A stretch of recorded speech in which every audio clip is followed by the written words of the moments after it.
कल वाली वीडियो में हमने पढ़ लिया था कि जो एटॉमिक नंबर होता है वो नंबर ऑफ प्रोटॉन के बराबर होता है, कि जितने प्रोटॉन होंगे उतना ही एटॉमिक नंबर होगा और जितने प्रोटॉन होंगे उतने ही इलेक्ट्रॉन भी होंगे। ठीक है, यहाँ तक हो गया। जैसे हाइड्रोजन के अंदर 1 प्रोटॉन तो एटॉमिक नंबर 1 और उतने ही इलेक्ट्रॉन होते हैं, प्रोटॉन जितने उतने ही इलेक्ट्रॉन। ठीक है, अब 20 तक एक बार करके देखते हैं, 20 तक। ठीक है, तो 11 नंबर किसका होता है? सोडियम का। किसका होता है? सोडियम का। तो सोडियम का अगर प्रोटॉन 11 है तो एटॉमिक नंबर 11 हो गया, और अगर प्रोटॉन 11 है तो 11 ही इलेक्ट्रॉन भी होगा। ठीक है, इस लाइन में इलेक्ट्रॉन चल रहा है, इलेक्ट्रॉन। तो सोडियम के बाद आता है मैग्नीशियम, प्रोटॉन 12 और यहाँ पर कितना हो जाएगा? 12। ठीक है, ऐसे ही मैग्नीशियम के बाद एल्यूमिनियम, फिर आएगा सिलिकॉन, फिर आएगा फास्फोरस, फिर सल्फर, फिर क्लोरीन, फिर आर्गन, फिर होगा पोटेशियम, फिर होगा कैल्शियम। तो ये 13, इसके अंदर 14, इसके अंदर 15, 16, 17, 18, 19 और 20।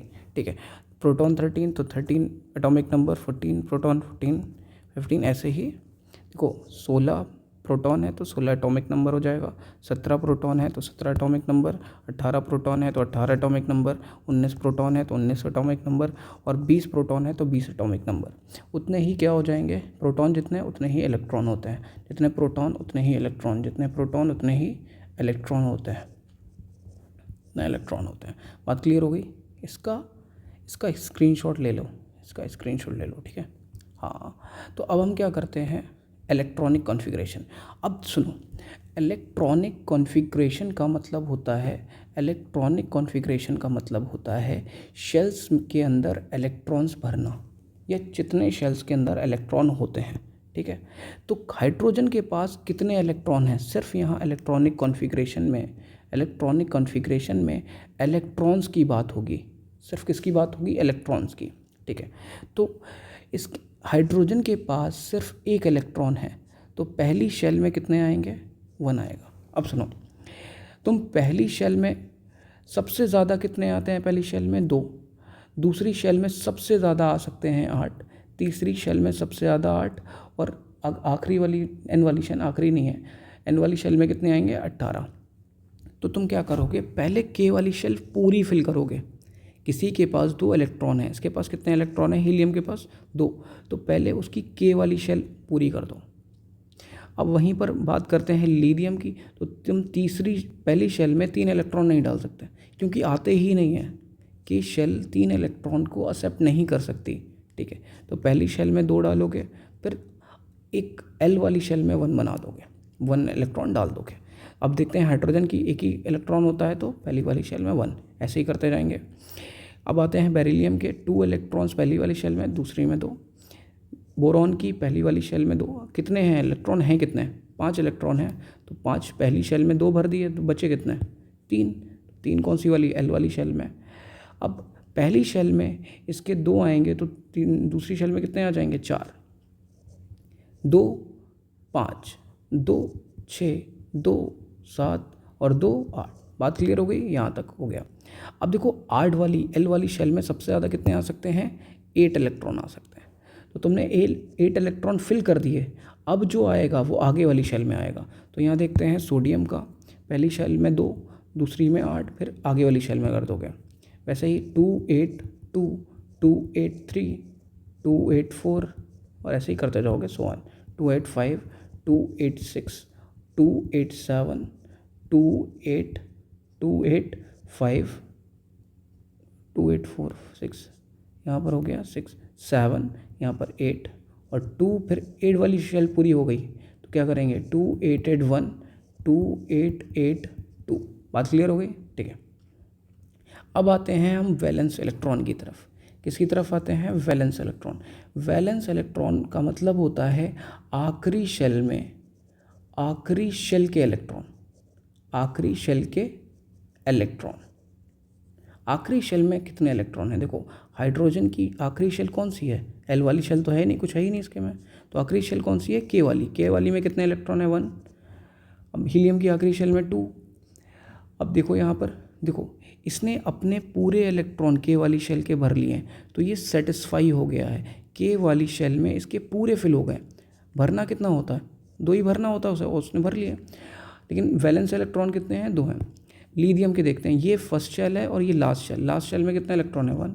इसकी लास्ट शेल में 2, इसकी लास्ट शेल में 3, इसकी लास्ट शेल में 4, इसकी 5, इसकी 6, इसकी 7 और इसकी 8।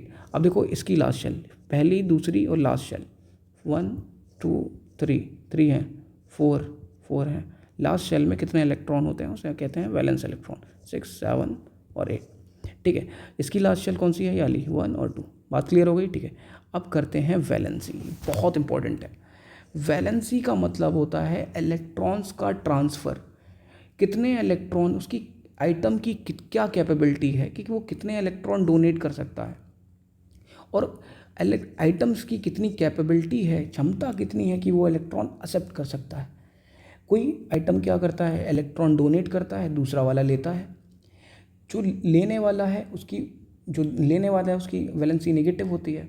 और एक बात और सुन लो, यहाँ पर जिनकी वैलेंसी नेगेटिव देखोगे, जिनकी वैलेंसी नेगेटिव होगी वो नॉन मेटल होंगे।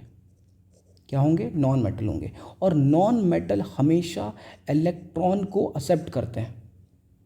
नेगेटिव वैलेंसी होगी, नॉन मेटल होंगे और इलेक्ट्रॉन को एक्सेप्ट करते होंगे, मतलब इलेक्ट्रॉन छीन लेते होंगे, इलेक्ट्रॉन को ले लेते होंगे। बात क्लियर होगी। ठीक है, तो अब करते हैं। देखो, हाइड्रोजन की कैपेबिलिटी होती है एक इलेक्ट्रॉन को डोनेट करने की, कैपेबिलिटी होती है। क्या होती है, कैपेबिलिटी होती है एक इलेक्ट्रॉन को डोनेट करने की। तो क्या करेंगे, +1। देखो, इसकी आखिरी शेल में सिर्फ एक इलेक्ट्रॉन है, ये ज़्यादातर इलेक्ट्रॉन दे देता है, डोनेट कर देता है, तो इसकी पॉजिटिव वैलेंसी। अब हमने कहा था जिसकी पॉजिटिव वैलेंसी होती है, वो मेटल होता है। लेकिन हाइड्रोजन जो है वो एक नॉन मेटल है, पॉजिटिव वैलेंसी है लेकिन एक नॉन मेटल है। बात क्लियर हो गई।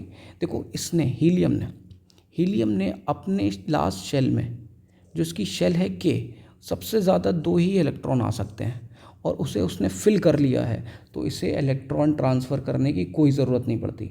तो वैलेंसी 0। वैलेंसी का मतलब फिर से समझ लो, इलेक्ट्रॉन का ट्रांसफ़र करना है। किसका ट्रांसफ़र करना है, इलेक्ट्रॉन का ट्रांसफ़र करना है। अब देखो लिथियम, अब एक ट्रिक समझ लो। देखो, 4 से कम, लास्ट वाली शेल में 4 से कम इलेक्ट्रॉन होंगे, वो अपने लास्ट वाली शेल के सारे इलेक्ट्रॉन डोनेट कर देगा। दूसरी ट्रिक समझ लो, यहाँ पर ये 7 इलेक्ट्रॉन लेना चाहता है अपनी L वाली शेल को पूरा करने के लिए, क्योंकि L वाली शेल चाहती है 8 पूरे हो जाएं। लेकिन ये 7 ले नहीं पाएगा, होल्ड ही नहीं कर पाएगा इतने इलेक्ट्रॉन। तो क्या करता है, हीलियम की तरह बनने की कोशिश करता है, 1 इलेक्ट्रॉन डोनेट करके। देखो, 4 से कम भी इलेक्ट्रॉन है लास्ट शेल में, तो क्या करेगा, डोनेट कर देगा। तो पॉजिटिव वैलेंसी, डोनेशन हमेशा पॉजिटिव। ठीक है, अपना कितने इलेक्ट्रॉन डोनेट कर देगा, लास्ट वाली शेल के सारे इलेक्ट्रॉन। तो इसकी कैपेबिलिटी कितनी हो गई इलेक्ट्रॉन ट्रांसफ़र की, 1 हो गई। इसकी देखो, लास्ट शेल में कितने लेना चाहेगा, 6 लेना चाहेगा, नहीं ले पाएगा। तो कितने डोनेट कर देगा, 2 डोनेट कर देगा और हीलियम की तरह हो जाएगा। देखो, अगर 2 डोनेट कर देता है, बिल्कुल हीलियम की तरह हो गया। ठीक है, बात क्लियर हो रही है। ठीक है, ये कितने डोनेट कर देगा, 3 डोनेट कर देगा। अब देखो कार्बन की लास्ट शेल में 4 इलेक्ट्रॉन होते हैं, तो ये 4 लेना भी चाहेगा, 4 दे भी सकता है, तो इसकी होती है +-4। ठीक है, बात क्लियर हो गई। ये कोवेलेंट बॉन्ड बनाता है, कोवेलेंट बॉन्ड पढ़ेंगे कैसे, शेयरिंग ऑफ इलेक्ट्रॉन से बनते हैं। फिर आते हैं 5। देखो, 4 से ज़्यादा इलेक्ट्रॉन लास्ट वाली शेल में होंगे, वो एक्सेप्ट करेंगे, वो इलेक्ट्रॉन को एक्सेप्ट करते हैं। अब बताओ, इसे 8 बनाने के लिए कितने इलेक्ट्रॉन चाहिए, 3। तो ये 3 इलेक्ट्रॉन ले लेगा। अगर ये एक्सेप्ट कर रहा है तो नेगेटिव और 3, नॉन मेटल हो गया। ठीक है, आते हैं, ये कितने लेगा, 2। 4 से ज़्यादा है, एक्सेप्ट कर लेगा। कितने एक्सेप्ट करना चाहेगा, 2। 8 बनाने के लिए 2 इलेक्ट्रॉन लेना है, तो कितनी हो गई, 2 हो गई। इसे 8 बनाने के लिए 1 चाहिए, तो बस -1 हो गई। अब आते हैं इसके ऊपर। देखो, इससे अपनी L वाली शेल कंप्लीट कर ली है, इसे कोई ज़रूरत नहीं है ट्रांसफ़र की, वैलेंसी 0। देखो, लास्ट शेल में 4 से कम इलेक्ट्रॉन है, तो डोनेट कर देगा, डोनेट +1। इसने 4 से कम है, +2। इसकी 4 से कम है, +3। Very good. अब देखो, वही बात आ गई, 4 तो क्या हो जाएगी, +-4। ठीक है, इसे क्या करेगा, 3 इलेक्ट्रॉन ले लेगा, क्योंकि 4 से ज़्यादा है, लास्ट शेल में 4 से ज़्यादा है, तो -3। लास्ट शेल में कितने हैं, लास्ट शेल में 4 से ज़्यादा हैं तो कितने ले लेगा, 2 इलेक्ट्रॉन। अरे 2 इलेक्ट्रॉन की ज़रूरत है हार्ट बनाने के लिए, 2 इलेक्ट्रॉन की ज़रूरत है इसे, तो -2। इसे कितनी है, इसे 1 इलेक्ट्रॉन की ज़रूरत है। इसे बताओ, इसने लास्ट वाली शेल अपनी पूरी कंप्लीट कर ली है जिसमें 8 चाहिए होते हैं, 0 वैलेंसी ही, आर्गन की 0 वैलेंसी। इसे बताओ कितने, 17 इलेक्ट्रॉन चाहिए। अरे नहीं लेगा, डोनेट कर देगा, किसकी तरह होना चाहेगा, आर्गन की तरह, तो +1। और ये क्या हो गया, +2। जिनकी वैलेंसी देख लो, इसका स्क्रीनशॉट ले लो और देख लो, जिनकी पॉजिटिव वैलेंसी है वो मेटल हैं, बोरॉन को छोड़ के और हाइड्रोजन को छोड़ के।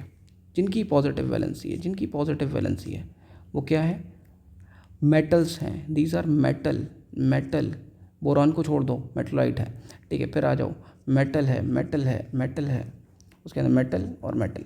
बात क्लियर हो गई, जिनकी पॉजिटिव वैलेंसी होती है वो मेटल्स होते हैं। बात क्लियर हो गई, ठीक है। आज थोड़ा सा और आगे करते हैं, यहाँ पर क्या करते हैं, यहाँ पर ठीक है, थोड़ी सी रिएक्शन देख लेते हैं। जैसे रिएक्शन Na+Cl2, यहाँ 2 क्यों लिखते हैं ये आगे देखेंगे, ठीक है। आज इतना ही रखते हैं।